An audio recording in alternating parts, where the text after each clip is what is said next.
Tanora tia maboribory tany fahatelo ijoro ho an'ny fahazahiny.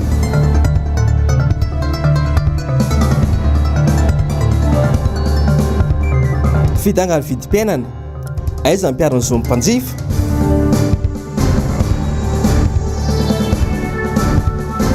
Fikambanan'ny taxi moto mitaky ny ampidirana azy ireo anatin'ny sehatra ara-dalàna. Tompoko lahy sy tompoko vavy ankafaliana sy ampitiavana indray no hitsidiako ny tokantranonao amin'ity arivariva ity tonga soindrainao atao anatin'ny fampalalam-baovao ny fahitalavitry ny MPS. Manasanao Janoary hijanona hatramin'ny farany anaraka ny fampalalam-baovao. Vaovao ny fitaterana avy hatrany ary no antsika misantatra ny fiarahana amin'ity ariva ity. Raikitra indray matsy ny fisamborana ireo taxi moto eto Antananarivo renivohitra amin'izao fotoana izao. Hoenjana ny sazo mahazo azy ireo hoy ny avy ao ny commune Antananarivo renivohitra an'izay kosa dia namosaka ny heviny manoloana izany indrindra ny filohan'ny fikambanan'ny taxi moto eto Analamanga. Rao ny fanadihadiana nataon'ny Javandriamaefa eo amin'ny sariny Toky Ramarola. Mbola tsy miravina hatreto ny olon'ireo taxi moto sy ny commune Antananarivo renivohitra. Raikitra indray mantsy ny fanenjehanareo mpanao taxi moto tao anatin'ny 2 andro izay. Nilaza ny tompona andraikitra fa tsy hitsitsy ary ho mafy ny sazy ho an'ireo izay tratra manao taxi moto. Etsankilany mitaky hatrany ny isian'ny fifampiresahana ny fikambanan'ny taxi moto eto Analamanga fa indrindra ny ampidirana azy ireo anatin'ny ny ara-dalàna. Dia fa nisy ny fifampiresahana natao tamin'ny commune. Nisy vavolombelona izany fifampiresahana izany tamin'ny volana Oktobra. Io fifampiresahana io dia hoe tsy anaiky izy ny ampidirana anay amin'ny ara-dalàna. Izay kosa nefa mitaky ny fampidirana anay amin'ny ara-dalàna. Ny tenin-dry zareo tsisy lalàna amin'ny feo moto eto Madagasikara. Rehefa tsisy lalàna amin'ny feo moto eto azonareo atao manangana lalàna fisamborana anay ka maninona tsy azonareo atao manangana lalàna ahafahanay mivelona. Ny vahoaka ve no tokony hotsonjovina amin'izany sa hoe hopitehana. Zany fanontaniana mipetraka daholo. Raha momba fangatahana napetraka zany teny amin'ny commune tamin'ireo taratasy teo moa ny tao amin'ny birao nasional izay ireo dia samy vovonana ray ao anatin'ny taxi moto ihany. Dia napetraka tamin'izany hoe mba azahoana fahazahon-dalana hatramin'izao nefa izay miandry fa mbola tsy nisy valina. Nisy ihany koa nefa fampiresahana mba nangatanay ohatran'ny lasa vary boribory satria ohatran'ny lasa voafitaka zany izay ankehitriny hoe nisy ny fampiresahana hoe avelo izay mba hiasa malalaka aloha atao ny fampidiniana sy ny hijerevana lalàna rehetrarehetra sy ny na ny ara-boly zany na ny ara-taratasy tsy nisy nefa ny firarahina ilay izy ankehitriny fa ohatran'ny lasa amandeha ihany ilay fisamborana zany. Raha nambaran'ny tompona andraikitra trany dia maro ny voka-dratsy ateraka ity fitaovam-pitaterana iray ity. Ankoatra lozam-pifamoivoizana dia mampirongatra ny asan-jolay ihany koa. Nanambara kosa nefa ireto mpikambana ao anatin'ny taxi moto ireto fa efa misy ny fitsipika mifehy azy ireo ary ahafantarana fa tena taxi moto izy ireo fa tsy mpanao ratsy. Efa nametraka fitsipika izay. Misy fitsipika efa mipetraka fitsipika anatiny fehanay taxi moto. Raha ohatra hoe te hamatatra ny taxi moto eo amina faritra anankiray izy, misy délégué isaky na piste. Misy taxi moto dia misy délégué. Misy fisy manambara sy milaza ny isandry zareo eo. Misy remarque zany ahafantarany hoe reto sy reto ny taxi moto.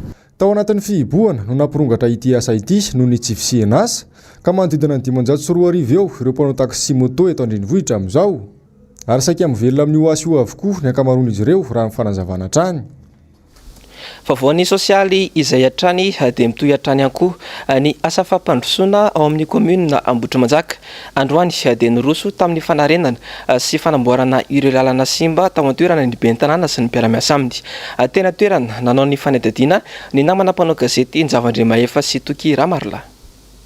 Lalana mirefy 12 kilometatra no izany commune Ambohitrimanjaka Vaovozana amin'ity taona 2024 ity izay ahitana fokontany 520. Teto akady lalana fokontany Antsahafoy no nanomboana izany androany. Lalana izay isan'ny be mpampiasa indrindra raha eto amin'ny commune Ambohitrimanjaka. Hiditra anatin'ny vanim-potoana ny fararano rahateo ka tanjona ny afa-pahasahiranareo tantsaha mampiasa ity lalana ity. Dia manomboka tany izay anamboatra hanao réparation moa zany tena maromarina koa ny lalana manodidina Ambohitrimanjaka ity manomboka eto dia mahazo fokontany Ambodivoanjo Antsahafoy Ambatolampy Atsimo Namorana Andingitana kipa kely Ambodivona Andramo Mahitsy Ambatomainty ary voaka any Ampamahitsy zany ty lalany ty mba ho fitsinjovana sady ho fanatsarana fitaterana vokatra satria aratin'ny fararany zany zao Ambohitrimanjaka dia zay zany tena antony eto hoe misy tany zany novidiana notaterina mba ahafahana manamboatra sy manatsara nyty lalana zay efa tsy nisy mikitika eto anatin'ny 20 taona lasa ty zay dia miezaka manao zany zany ny commune mba ho tamberina andraikitra ho an'ny vahoaka n'Ambohitrimanjaka zay misitaka amin'izany fampiasana ny lalana izany. Vola madidio avy amin'ny commune hatrany aloha hatreto no hanaovana ny fanamboarana tsy miandry izay fanampiana tsy ho tonga avy amin'ny fanjakana tanjony be ny tanàna nitsonjovana hatrany ny sosialim-bahoaka mbola maro araka izany nitetika asa ho atao ato manomboka ty taona 2024 ty tsika hiezaka anatanteraka ny drafitra fampandrosoana na ny lalana zany na ny tobim-pahasalamana na ny sekola na ny kianja filalovana na ny fanatsarana ny fitantanana ny fakona hoe gestion déchet solide déchet eto anatin'ny commune Ambohitrimanjaka. Raha ho an'ilay Ambohitrimanjaka manokana dia nahitana fianarana tsy toy ny isan-taona ny vokabary tamin'ny taopambolena 24 araka ny fanazavana hatrany. Vaovao avy any Ambatondrazaka kosa indray dia nanao jeritodika ny taona 24 ireo mpiasan'ny haino aman-jery tany Ambatondrazaka ny 12 ny volana Janoary 2024 lasa teo iny nankalaza ny araka ny taona vaovao ihany koa izy ireo ary nisy ny fanambarana lehibe nataony filoha-lefitry ny faritany Tomasina nandritra ny lanonana ary ny fanadihadiana nataony Niry Randrenarivony MBS Ambatondrazaka. Firamfaly noho ny nahazona ny taona vaovao 2024 fanaovana jeritodika ny taona 2024 io no nototosain'ny fikambanam-be ny mpiasan'ny haino aman-jery nandritra izany no nanamarian'ny filoha-lefitry ny olavitry ny mpanao gazety atao anatin'ny faritany Tomasina Andriamatoza ny Soraimpiso fa dia tsy andray anjara intsony ny tenany ho amin'ny fifidianana izay piraony olavitra notsindreny manokana fa manana ny asiny sy ny tanjany raha ny fikambanam-be ny mpanao gazety atenivo ny faritra aloatra Mangoro ary Azombara fa nisy ny firesakina teo anatry ny asa rehetra izay tsy maintsy nitotosaina tamin'ny taona 2024 iny. Akasika ny taona 2024 dia nomary ny ty filoha-lefitry ny olavitry ny mpanao gazety atenivo ny faritany Tomasina ity fa tokony amafisina trany izay firesakina ny mpisehitra eo anivo ny tontolo ny haino aman-jery eto Ambatondrazaka izay.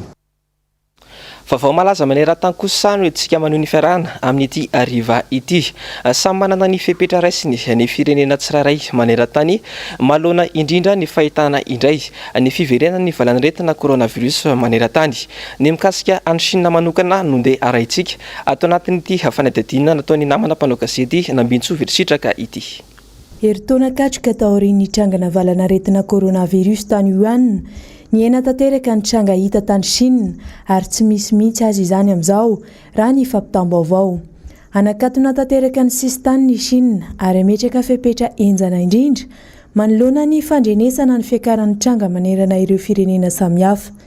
Isan'ny ambom-piaonana izao tontolo izao i Chine indrindra eo amin'ny resaka ara-barotra ka izay indrindra no andraisan'ny governemanta fepetra entitra mba tsy hiverenan'ny efa nisy teo aloha indray. Raha tsy ahivina, efatra amin'ny 20 martsa taona 2024 teo no nanomboka nanakatona tsikelikely ireo lalana miditra ao amin'ny Chine ka natomboka tany Pekin izany. Tamin'izany koa no efa nahena ireo sidina avy any ivelany niditra tao aminy ka izao idiny tanteraka izao. Raha ny nambaran'ny ministra ny raharaham-bahiny tany an-toerana isan'ny enatra goavana ho andry zareo sinoa ny nilazana fa avy any amin'izy ireo no ny andohan'ny valan'aretina coronavirus ka izay indrindra ny antony tandremany. Mbola tsy nahazo-baovao kosa raha ny mikasika ny fandehanan'ny fotony nataon'ny OMS tany Hubei mikasika ny poiran'ny valan'aretina voalohany izay mbola mijanona ho mistera hatramin'izao raha ny fampitam-baovao hatrany.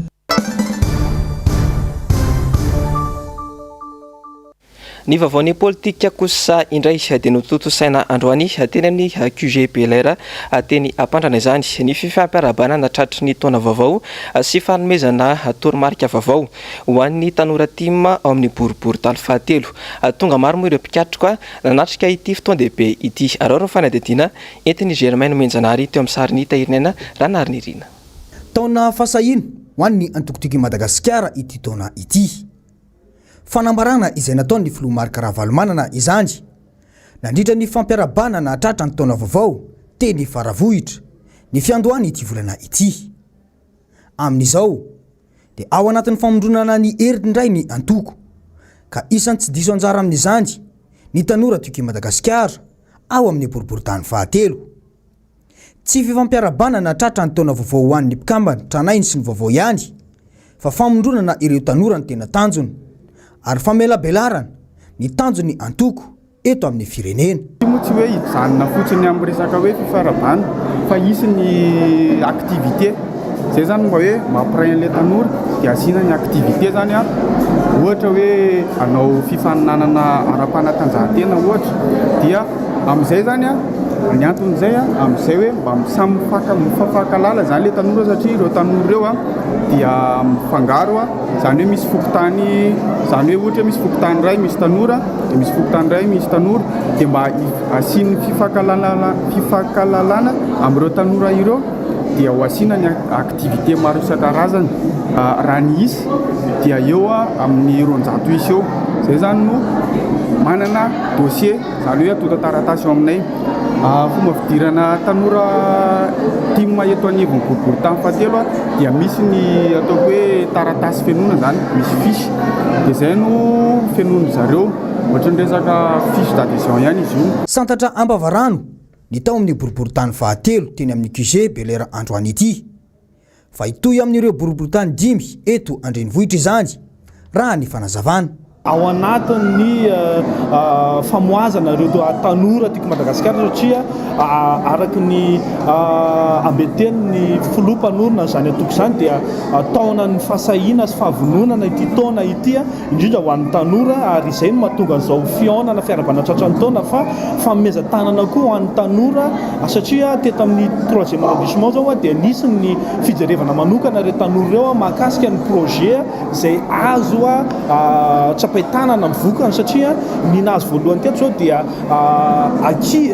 tanora zay nanao projet fiompiana gana vorona matavy zay angalana foie gras izay vatsina ny tompon'andraikitra tamin'ny 3e vola zany zay dia izay zany no hoe ao anatin'ny tanteraka zany zao tsika famezan-tanana ho an'ny tanora zany hoe fanombohana ny eto amin'ny 3e arrondissement fa ny district rehetra eto Analamanga zany dia isy zay fampivondronana zay ary misy no fanavaozana sy fanarenana ny zavatra tsy mety rehetra tao anatin'izay taona maro zay. Mazava ny tanjony tanora tiako Madagasikara ao amin'ny boriboritany fahatelo fa ny fanatanterahana sy ny fanatrarana ny paikady ho fampandrosoana izay efa napetraka ny filoha Marc Ravalomanana eto amin'ny firenena dia ny fanavotana ny vahoaka malagasy izay latsaka ao anatin'ny fahantrana amin'izao fotoana izao.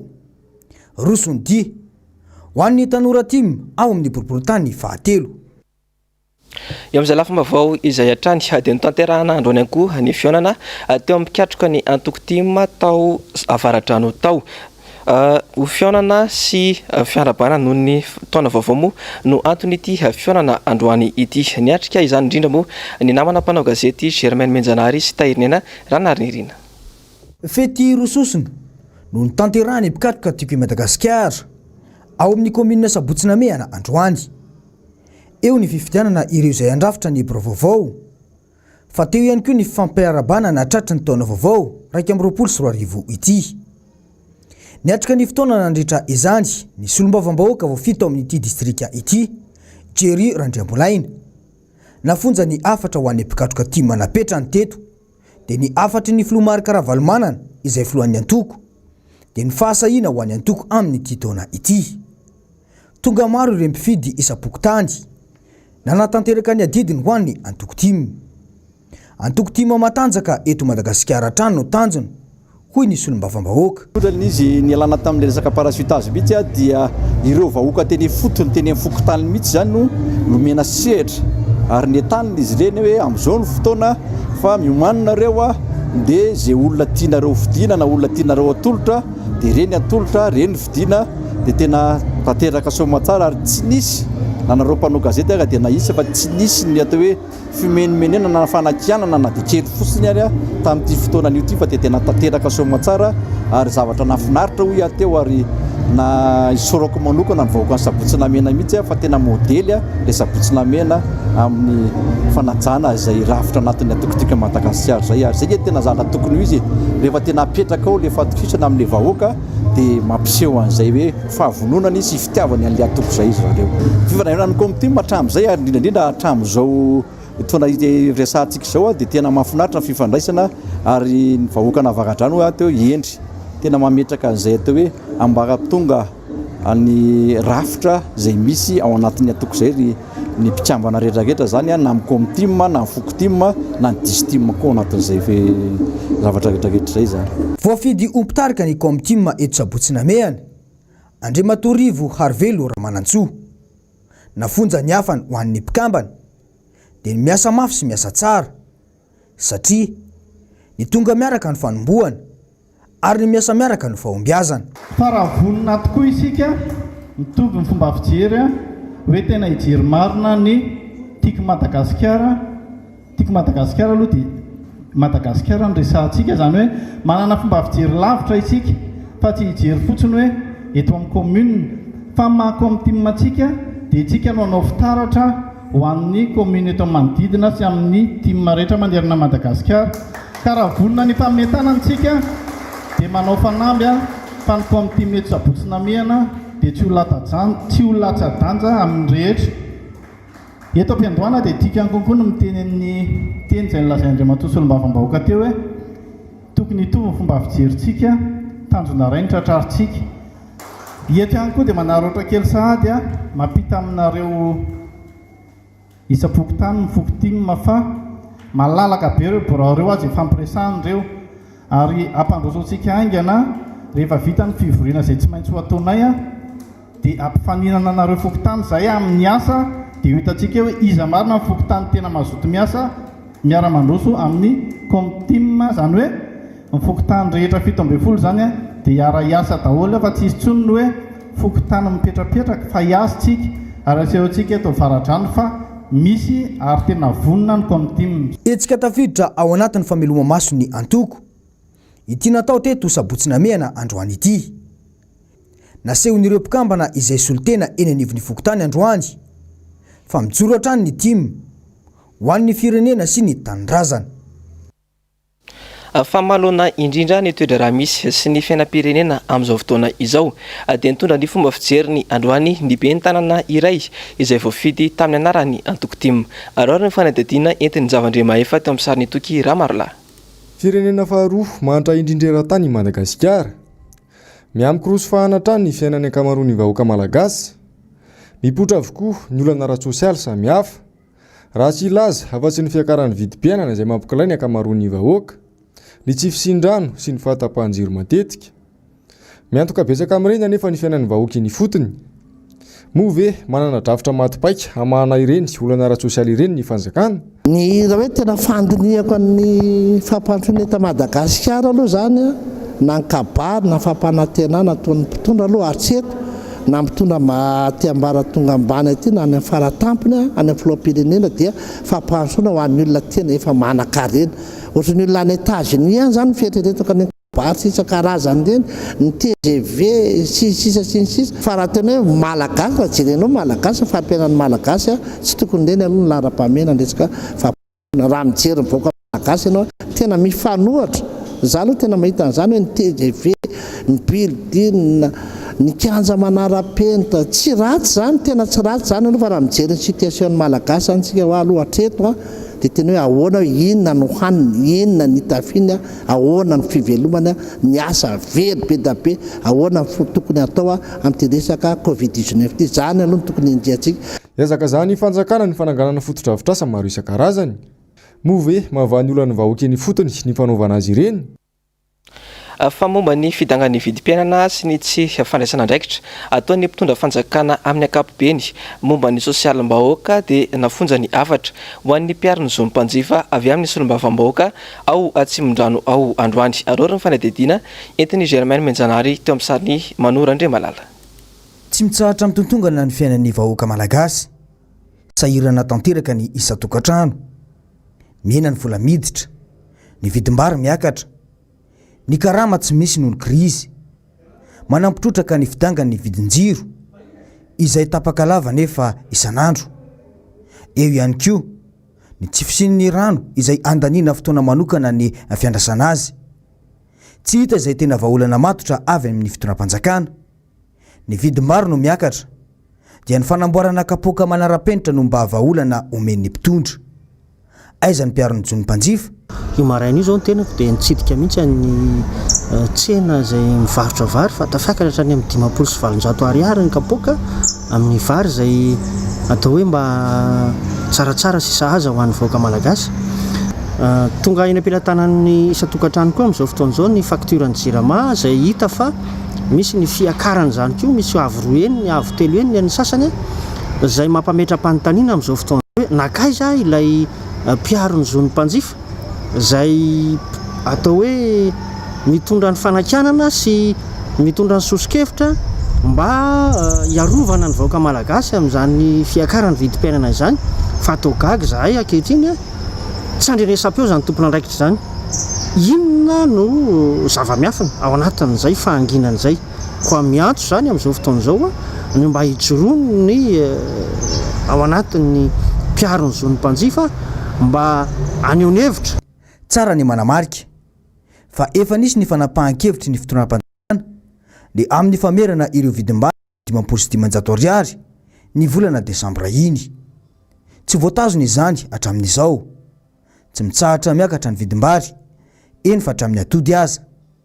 Ny farany taona teo tsy nasian'ny filohan'ny repoblika resaka ny momba io vidim-piainana io nandritry ny kabariny, fa ny fanamboarana flyover sy ny teleferika no naindraindra sy nampanantenana ny vahoaka malagasy izay efa ila ho matin'ny mosary tanteraka amin'izao fotoana izao. Fa ilaina ny fanovanana ny lalana mifeny arena kibony tany eto amintsika hoy ny mpahay-toekarena no sady mpahay politika iray androany. Ny gabreraka ihany matsy no miteraka fahantrana eto amintsika ho hatrany ny fanazavana. Arora ny fanadidinina entin'ny Germain Janoary teo amin'ny sariny Manora Andriamalala. Tsy vao androany no efa nahafantarana ny fanondranana antsokosoko ny harem-pirenena eto amintsika io fa efa hatramin'ny fotoana ny tetezamita. Nambaran'ireo matoa Joseph Yolande androany fa isan'ny vavolombelona ny fanondranana antsokosoko nataony olona akaiky ny filoham-pirenena ankehitriny io ny tenany. Volamena avy eto Madagasikara saika ahondrana tany Dubai tamin'izany fotoana. Velao reo ijaly foana, rehefa kere dia omena vary, rehefa tsy ampy vola dia ampina, rehefa ataon'izao dia omena fanafodya, zay foana. Zay ny toetsaina ananandreo eo amin'ny 100 tonnes eo ny volamena avoaka foana isan-taona. Dia izany mamoaka an'izany ny mpitondra fanjakana tompoko. Hatram'izay dia zay foana ny ataontsika eto, tsy ho tafavoaka ty firenena ity. Io 73 kilo io fantako ny marina mikasika an'io dia ozy aho hoe io volamena miondrana io matoa tsy ampiasaina ny olona ao amin'ny aéroport anondranana an'le volamena dia any amin'ny Afrique du Sud no tratra. Dikan'izany dia miray tsokombakomba amin'ny mpanondrana le volamena ny mpitondra eto amin'ny tanàna. Zay ny zava-misy oka zava ny resaka. Ny fahatsapana ny fanondranana antsokosoko io harem-pirenena io no nahatonga ity mpahay-toekarena no sady mpanao politika ity niaraka tamin'ireo manampahaizana malagasy nanoratra ity boky ity. Boky izay miraikitra ny tokony hitantanana ny harem-pirenena eto amintsika. Tamin'ny 2012 dia nidéposena tao amin'ny ministèren'ny intérieur misy numéro nametrahana an'ireny. Ka raha tsy ampiarina io dia tsy hatafavoaka zavatra mihitsy eto Madagasikara. Zay no nanaovana an'le hoe Madagascar le changement, document cadre de refondation du système financier et économique pour le réel développement de Madagascar. Zay no zany hoe mba hitsinjovana tena fampandrosoana marina anty firenena ity. Tsy ny fampandrosoana ny olombitsy na ny olona akaiky ny fitondrana, tsy zay ihany, fa ny vahoaka malagasy zay tompon-tany, zay tompon'ity firenena ity no mila milamina ny fiainana.